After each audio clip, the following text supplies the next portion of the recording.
hacemos nuestro canto con viva emoción.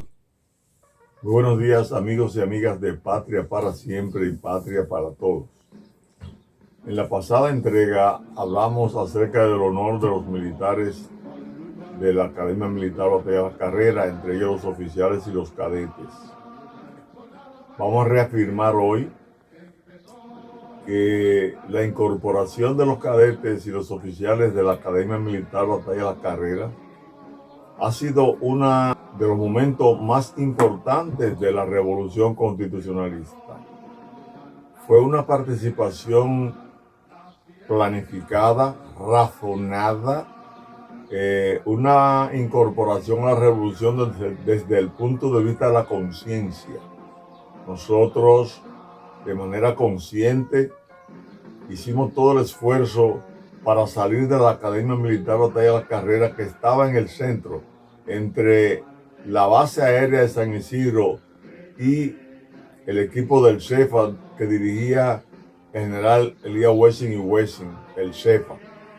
De ahí salimos nosotros, de esa trampa del grupo que luchó en contra de la Constitución, en contra de la democracia y en contra de la soberanía. De ahí salimos nosotros para incorporarnos a la Revolución Constitucionalista. Ya narramos cómo pudimos salir de la academia, cómo llegamos a San Pedro de Macorís, cómo nos instalamos allí, cómo no pudimos regresar por el puerto porque podían ametrallarnos en el trayecto, como planteó el oficial con quien hablamos, cómo llegamos a San Juan de la Mar, cómo no fuimos asesinados en Samaná porque nos estaban esperando después de las informaciones que tuvimos y nos salvamos gracias a que el capitán Jerry Mendy ordenó a la embarcación donde íbamos que cogiera hacia Sánchez y tomáramos el puerto de Sánchez, y desde ahí caímos a tierra para poder llegar a la capital a combatir en el puente Duarte, que era el objetivo de los cadetes, vincularse a esa batalla. Nosotros entonces fuimos hechos prisioneros frente a la Nunciatura, y ya dijimos que fue la Guardia Presidencial que estaba cerca la que nos rodeó después que había interceptado un camión que se atravesó de nosotros, que eran 3 camiones, y solamente 2 llegamos frente a la Nunciatura, al lado donde vivía Balaguer. Había unos árboles ahí, algunos pudimos tirarnos detrás de los árboles cuando ellos dijeron que estábamos rodeados, pero ellos amenazaron con volar los camiones. El capitán Jerry Mendy, que estaba hablando con la gente de la Nunciatura buscando información para saber cómo estaba la situación del levantamiento y de la revolución que se había comenzado, la guerra civil. Ahí, bueno, hubo que negociar la rendición y caímos prisioneros. El viacrucis a partir de ahí fue grande. Se nos instaló en el cuartel que había de los Cascos Blancos, en la calle Independencia, esquina Abraham Lincoln. Ahí duramos unos 3 días sin comer nada. Hubieron compañeros que se marearon, que hubo que inyectarlo. A los 3 o 4 días apareció una señora a quienes reunimos dinero para que nos hicieran una comida, y lo que nos llevaron fue frito de plátano y una torreja y una masita, y cada uno tocamos de a mitad. Eso fue lo que comimos ese día. Comenzamos a tirar papelitos por la ventana, y entonces algunas personas fueron viéndolo y decían los nombres. En un momento me paro en la ventana, fíjate lo que me paré con los demás compañeros, a ver si veía a alguien, y vi a un señor que llamaban Félix Ramón Lluveres, que vivía en Villamella y que era del grupo de los que estaban en contra de nosotros. Él era amigo de mis padres. Alarmado, fue a mi casa donde mi papá le dijo, vi tu hijo en tal parte, porque mis padres me estaban buscando, así como vi después los raspones en toda parte que pudieron en la capital, y tenían que salir huyendo, y los tiroteos nos contaban después. Se fueron por el lado de San Luis buscándonos. Bueno, eso hicieron con la mayoría de los cadetes. Cada padre, cada familia estuvo buscando el suyo. El fin fue que ya a partir de los 5 días comenzaron a llegar comida, porque los padres míos llegaron allá con chicharrones y otros llegaron con compras, Y así hicimos una serie de colmaditos, como le llamábamos, y estábamos bien abastecidos. Eso fue el día que caímos presos, fue el 28 de abril, a eso de las 11 de la mañana. Habían llegado los americanos y entonces habían virado muchos soldados que estaban a favor de nosotros, pero se viraron, vinieron los americanos. A los 4 o 5 días comenzamos a recibir comida de los familiares. Pues ya se habló en la radio constitucionalista de que estábamos presos, el pueblo lo supo. Eso fue miércoles 28 de abril. El fin de semana siguiente nos los pasamos en el mismo lugar y luego al segundo domingo fuimos trasladados hacia la base de Jaina y de ahí se nos llevó en una barcaza hacia Andrés Boca Chica. Ahí encontramos nosotros inclusive los policías que habían cruzado a nado el río Zama y que ya se iban de la academia que había de la policía cerca de la entrada de Andrés Boca Chica. En la tarde, camiones de la Fuerza Aérea nos fueron a buscar y nos llevaron a la base aérea de San Isidro, donde nos cayó un tremendo aguacero en formación, y cuando terminó el aguacero se decidió trasladarnos entonces a un cuartucho donde había un depósito de granada y de armas anteriormente, y ahí colocaron a todos, señores, 100 y pico de cadetes, que algunos habían venido desde Sánchez en vehículos particulares y se incorporaron a la revolución de una vez. Pero otros fuimos apresados y eso quedamos ahí. Entonces esa noche nosotros amanecimos mojados como llegamos, amanecimos sin podernos doblar, fue como sardina en lata, 100 y pico de compañeros en un cuartucho, sin ventana, apenas una pequeña ventanita por abajo. Bueno, amanecimos con la ropa tostada. Al otro día entonces sacaron algunos, pero nos dejaron en una posición donde no podíamos dormir con los pies tericados ni nada, sino todo era doblado, recortado uno del otro, durante los 30 y pico de días que duramos presos allá en San Isidro. Al otro día, cuando abrieron las puertas, un grupo de oficiales y clases hicieron prácticamente un piquete. Había un capitán de apellido Benoit que ese comenzó a hablarnos improperios a nosotros, traidores y de todo, fueron los más chiquitos que nos dijeron. Pero ahí amenazados nos mantuvimos y algunos de los oficiales sacaron a sus hijos. Pero hubo un oficial que su hijo duró preso con nosotros el mismo tiempo que fue General Pérez y Pérez, no retiró a su hijo, a Raúl Pérez Félix.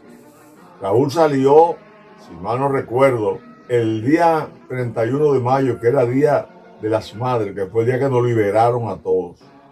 Después que nos liberaron a todos, que los padres fueron a buscarnos, que nos dijeron que no nos metiéramos en nada, que nos iban a llamar de nuevo, una gran mayoría de nosotros fuimos bajando según pudimos hacia Ciudad Nueva, mientras otros se quedaron en sus hogares.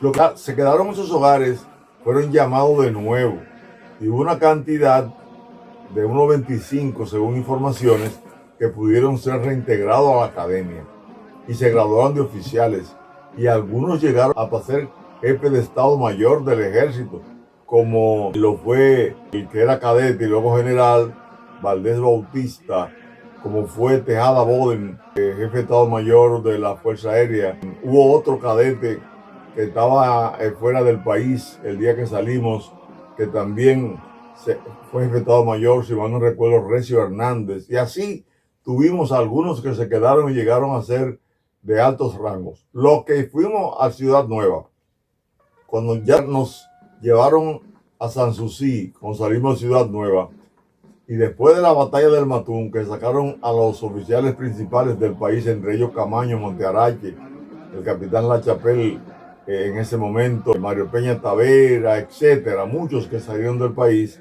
a los cadetes nos consiguieron becas en la Academia Bernardo O'Higgins de Chile, en la Academia de Venezuela para los navales, en la Academia Saint-Cyr de Francia para el grupo de los cadetes del tercer año, que ya se iban a graduar aquí, pero se lo llevaron porque había que desmovilizar el ejército de Abril había que separarlo y esa fue la estrategia que se utilizó.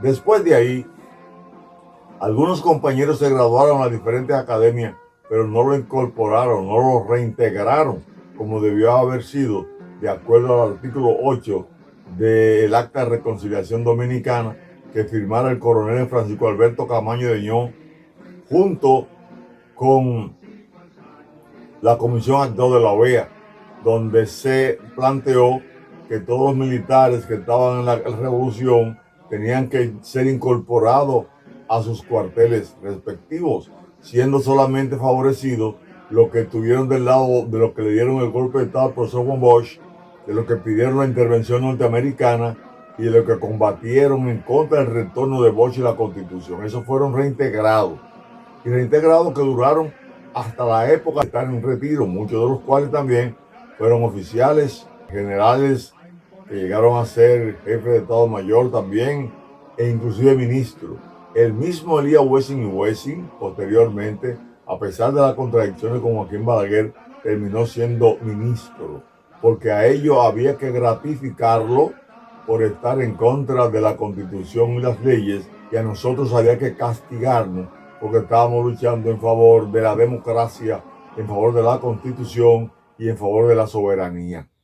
El viacrucis de los militares constitucionalistas ha sido grande, no solamente los cadetes, los de la Marina, soldados de la Marina y oficiales, clases y alistados, sufrieron la misma suerte que nosotros por defender la patria. Los RANA, el grupo del ejército también, el grupo de la aviación, el grupo de la policía, todo el que estuvo en el ejército constitucionalista que dirigió el gobierno constitucional en armas del coronel Francisco Alberto Camaño de Ño, hemos pasado un viacrucis extraordinario. Nosotros, satisfechos por la satisfacción del deber cumplido, hemos seguido siendo coherentes durante 58 años, luchando en favor de lo que era la esencia de la revolución, que en ningún caso era comunista. Ya Elson Bunker dijo el 12 de octubre de 1983 en los Estados Unidos que el asunto de la revolución no era entre comunistas y capitalistas, sino que era entre liberales y conservadores. Eso dijo Elson Bunker 18 años después. Ya todo el mundo sabe que la revolución ha sido el acontecimiento histórico más importante que se ha dado en la República Dominicana después de la independencia nacional y la restauración. Y hay quienes afirman que ha sido el movimiento militar más importante del mundo. Es la primera vez que el grupo de militar de este país, entre otras cosas de América Latina, se sale debajo de las garras de la oligarquía para defender la Constitución, vale decir, para defender la democracia constitucional. Nosotros, el próximo martes, vamos a concluir posiblemente con el viacrucis diciendo cómo hemos tratado de luchar en favor de rescatar la memoria de Abril, cuál es su importancia para la democracia y por qué razón tenemos en el día de hoy un grupo de líderes políticos que en ningún momento piensan en la patria, sino que piensan en los bolsillos de ellos y de los sectores que los financian para ocupar los puestos del poder. De eso hablaremos el próximo martes. Hasta pronto, y no se olviden que esta lucha y coherencia de nosotros es para que en este país se haga lo que hay que hacer, que es que se cumpla con la ley y punto, para que aquí se acabe el relajo. Bendiciones. Soldados valientes, que empezó la revolución, hay poder,